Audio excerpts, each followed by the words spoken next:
Je crois que nous allons passer maintenant à la pièce maîtresse des prix 2018 et vous allez devoir nous expliquer, parce qu'il n'y a pas que des gens du corps médical dans la salle, en quoi consiste la subvention de recherche du syndrome néphrotique.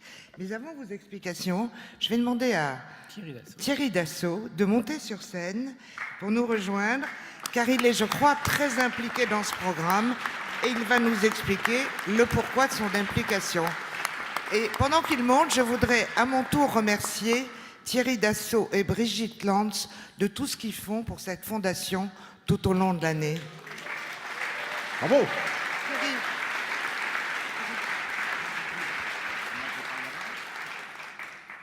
Qu'est-ce que je dis? Eh bien, pourquoi ton implication, cher Thierry, dans cette recherche du syndrome néphrotique, dans cette subvention de recherche du syndrome néphrotique? Bonsoir à toutes et tous. Bon, pour ceux qui viennent régulièrement, vous connaissez mon engagement auprès de la Fondation du Rhin, et notamment sur la maladie du syndrome néphrotique. Alors, acquis ou idiomatique, professeur? Idiopathique? C'est la même chose. Donc, ça fait un certain temps, et c'est à cause de cette maladie qui touche un de mes fils, que j'ai intégré la Fondation du Rhin. Et au début, j'étais un peu inquiet et affolé, car il y avait beaucoup de recherches à droite à gauche, mais les chercheurs ne se parlaient pas ou ne correspondaient pas. Donc m'est venue l'idée, qui a été reprise il y a un peu plus d'1 an maintenant, de réunir tous les talents et surtout d'avoir ce qu'on appelle une biobanque ou cohorte de malades, de faire un certain nombre d'analyses, de recueillir des échantillons et de centraliser et de savoir pourquoi on est atteint du syndrome néphrotique et comment on peut et on doit s'en débarrasser.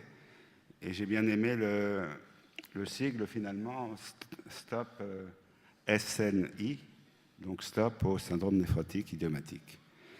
Donc l'idée a été reprise par les professeurs Ronco et Houillet qui ont mis au point un cahier des charges extrêmement précis.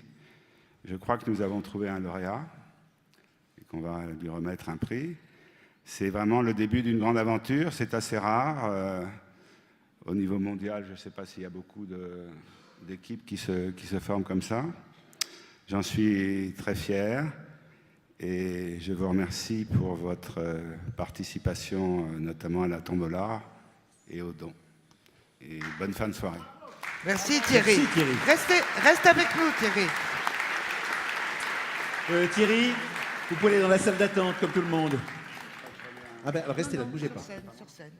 Si vous allez dans la salle d'attente quand même. Pierre, je crois que vous avez quand même quelques explications à nous donner, non? Oui, avec les diapositives, ce serait mieux, mais on peut faire sans.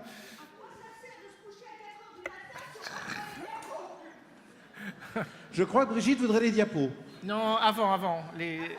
Est-ce qu'on peut reculer de... Non mais regardez pas Agnès, on vous voit de profil. Et c'est pas le bon. Encore avant. Enchaînons. De toute façon, les diapos viendront en cours de route. Non, mais c'est un peu la panique là-haut, donc.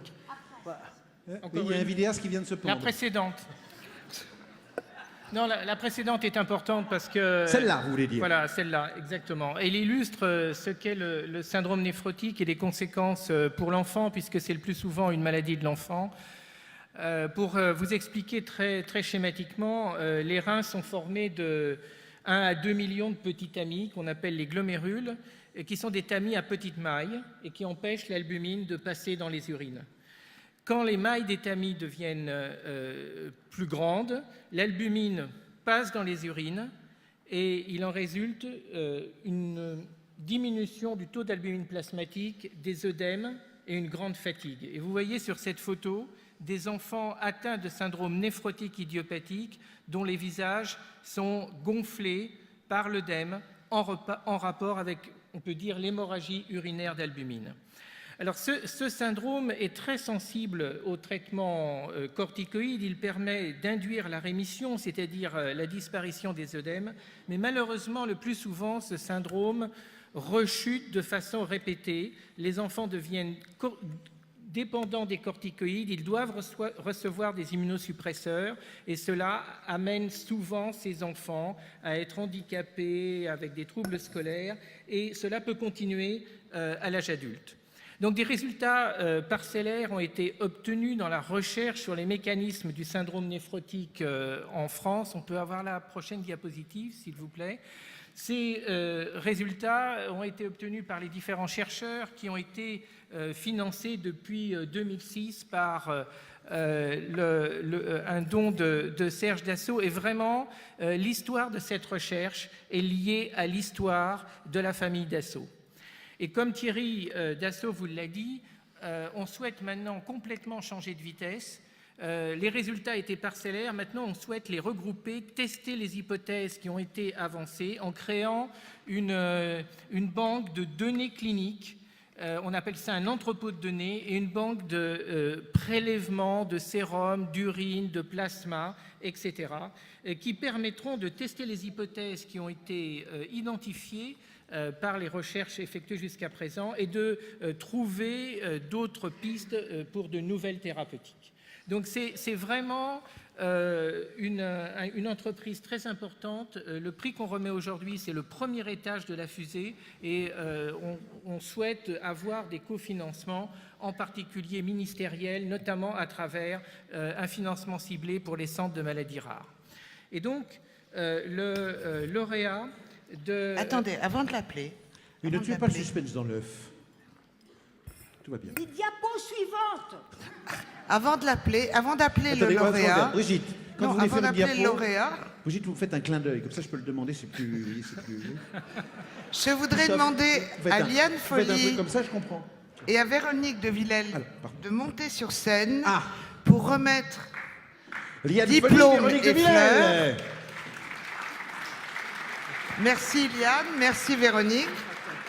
Et maintenant, Pierre, à vous de nous donner le nom du ou des lauréats de ce prix très important. Alors il faut dire que l'un des prérequis de ce prix était que les centres maladies rares soient candidats à ce prix. Ces centres de maladies rares qui ont été labellisés, il y a un centre maladies rares sur le syndrome néphrotique qui comporte plusieurs centres constitutifs, c'est ce que va vous expliquer Vincent Audard, en association avec les sociétés. Donc le lauréat est Vincent Audard, qui est le porteur du centre de recherche maladies rares, syndrome néphropathie.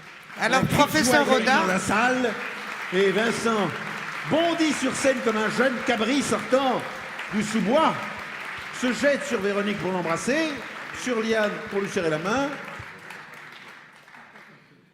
alors, on va vous aider pour les diapos si nécessaire. Je vais pas me Hein. gêner, sinon Bon. vous inquiétez pas, j'ai vu comment on procédait. Bravo, mais vous n'êtes pas assez devant. Liane Folly et Véronique sans même... Il est extrêmement bien élevé, il a pas osé les embrasser. Voilà. C'est le plus beau jour de son existence, évidemment, comme il va nous le raconter. Donc, mesdames et messieurs, bonsoir. Donc, c'est une grande joie et un immense honneur que d'être parmi vous ce soir pour recevoir cette subvention de recherche Diapo. au nom... Effectivement, diapositive s'il vous plaît. Au nom du centre de référence syndrome néphrotique idiopathique, comme l'a dit le professeur Pierre Ronco. Diapo. Ah, ça y est. Donc, notre centre de référence sur le syndrome néphrotique idiopathique a été créé en 2006 sous l'impulsion du professeur Dilsa Ali à l'hôpital Henri Mondor. Il s'articule autour de 5 hôpitaux, comprenant 2 services de néphrologie pédiatrique, à l'hôpital Necker Enfants Malades et à l'hôpital Robert Debré, et autour de 4 services de néphrologie adulte, à Henri Mondor, l'hôpital Tenon, le CHU de Nice et, j'allais en oublier un, l'hôpital Necker. Nous appartenons au centre, à la filière maladies rares ORCID, pour Orphan Kidney Disease, qui regroupe les différents centres de référence maladies rares. Comme l'a souligné le professeur Pierre Ronco, notre centre de référence s'intéresse tout particulièrement à une pathologie rénale qui a la particularité de toucher à la fois les enfants et les adultes. De ce fait, nous travaillons en étroite collaboration avec les sociétés savantes, à savoir la Société de néphrologie pédiatrique et la Société française de néphrologie, dialyse et transplantation. Diapo. Non, restez, Non, sur pas la, diapo. restez sur la diapositive, s'il vous plaît. Pas de diapo. Je suis désolé. Sinon, on va la faire. Je suis désolé. Je vais continuer. Non, j'ai pas besoin voilà. des diapositives. Donc, juste pour vous dire aussi qu'au fil du temps, notre centre de référence, donc, qui a été créé en 2006, a tissé des liens étroits avec l'association des patients atteints de syndrome néphrotique idiopathique, avec un partenariat privilégié. Et je profite de l'occasion qui m'est donnée pour les remercier ici publiquement, parce qu'il faut savoir qu'on a aussi une promesse de don de cette association, la MSN, d'un montant équivalent à la subvention de recherche qui nous est attribuée ce jour par la Fondation du Rhin et la Fondation Dassault, que je remercie à nouveau. Et donc, je tenais tout particulièrement à les remercier. Diapositive suivante. La vocation principale d'un centre de référence maladie rare et du centre de référence syndrome néphrotique idiopathique est de s'assurer que les patients qui sont atteints de syndrome néphrotique idiopathique puissent bénéficier d'une prise en charge optimale et surtout équivalente sur tout le territoire français. L'ensemble des services cliniques qui composent le centre de référence sont adossés à des unités INSERM qui travaillent dans le but d'initier, d'impulser des travaux de recherche dans le domaine de la recherche clinique et la recherche plus fondamentale, la recherche de laboratoire qui vise à mettre en évidence les mécanismes moléculaires qui sont à l'origine de cette fuite de protéines dans les urines. Et donc, l'idée en constituant cette biobanque, c'est de pouvoir, selon un calendrier précis, pouvoir recueillir les urines, des prélèvements sanguins, des échantillons histologiques, puisque le diagnostic de cette maladie repose le plus souvent sur une biopsie rénale, tout du moins chez l'adulte, selon un calendrier précis, pour, dans la suite, pouvoir identifier des biomarqueurs, c'est-à-dire des marqueurs qui permettent de prédire le profil évolutif de la maladie, parce que cette maladie évolue par des phases de poussée, entrecoupées de phases de rémission qu'on obtient sous l'effet des corticoïdes. Donc je vous remercie encore. Et je tiens à souligner que cette subvention de recherche constitue à nos yeux un crédit d'amorçage. Comme l'a dit le professeur Ronco, c'est une première étape dans un long processus, puisque nous avons comme ambition et comme volonté de pouvoir, dans un second temps, voire bien entendu pouvoir pérenniser cette base de données et surtout pouvoir la développer dans un deuxième temps au niveau national, au niveau des services de néphrologie adultes et pédiatriques sur l'ensemble du territoire. Un grand merci à la Fondation du Rhin et encore merci. Attendez, un grand merci à qui? Un grand merci à qui? Un grand merci. Et oui, Je crois que vous avez des collègues. Alors j'ai des collègues, comme je l'ai souligné, souligné, effectivement, voilà, ce prix, c'est pas un prix individuel, mais un prix collectif.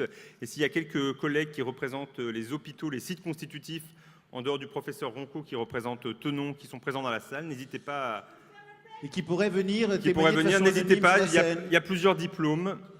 Il ne vous sera fait aucun reproche. Alors je vois arriver le docteur Marina Charby de l'hôpital Necker, le docteur Claire Dossier de l'hôpital Robert Debré, le professeur Saali. Si certains d'entre eux sont au balcon, qu'ils sautent. Alors. Venez au milieu de la salle. Venez. Voilà. Oh, vous étiez là, je ne vous ai pas vu. Les hommages les plus appuyés. On va vous remettre divers documents attestant que c'était bien.